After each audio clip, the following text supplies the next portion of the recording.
আসসালামু আলাইকুম, good afternoon everyone. আজ আমি একটা ভিডিও নিয়ে আসতেছি, খুবই স্পেশাল একটা ভিডিও। দেখেন, আমি বর্তমানে অবস্থান করছি হরিণধরা নদীর দেখার জন্য আসছি। দেখেন, একটা ঘোড়া দেখতে পারতেছেন ভিডিওর ভিতরে।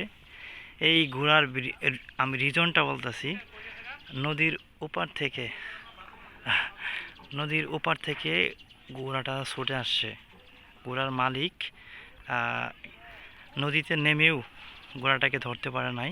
ঘোড়াটা ইতিমধ্যে প্রায় নদীর ওপার থেকে এই পারে চলে আসছে। দেখেন বন্ধুরা, ব্যাপারটা খুবই অদ্ভুত, অবিশ্বাস্য। আর এদিকে দেখেন,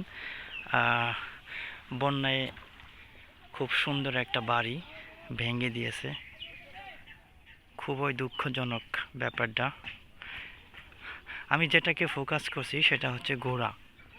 এই দেখেন, ঘোড়াটা নদীর ওপার থেকে এই পারে চলে আসছে, বাট ঘোড়াটা আবার উঠতে পারে নাই।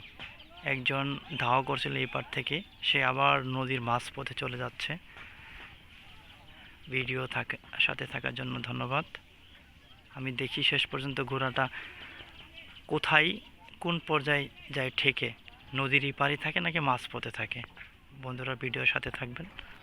সুপ্রিয় দর্শক শ্রোতা, দেখেন ঘোড়াটা কিন্তু এখন সে কোলাতে পারতেছে না, কতটা ক্লান্ত সে। দেখেন, সে অবশেষে উঠে আসলো। কেউ একজন সাহায্য করলো, ঘোড়াটাকে ধরে ফেললো। এখন মালিক নদীর ওপার থেকে চলে আসতেছে। এই যে ঘোড়ার মালিক। খুব সুন্দর একটা মনোরম পরিবেশ। বন্ধুরা, ভিডিওটা দেখার জন্য সবাইকে অসংখ্য ধন্যবাদ। দেখা হবে পরবর্তী কোনো এক ভিডিওতে। Till then, take care. আল্লাহ হাফেজ।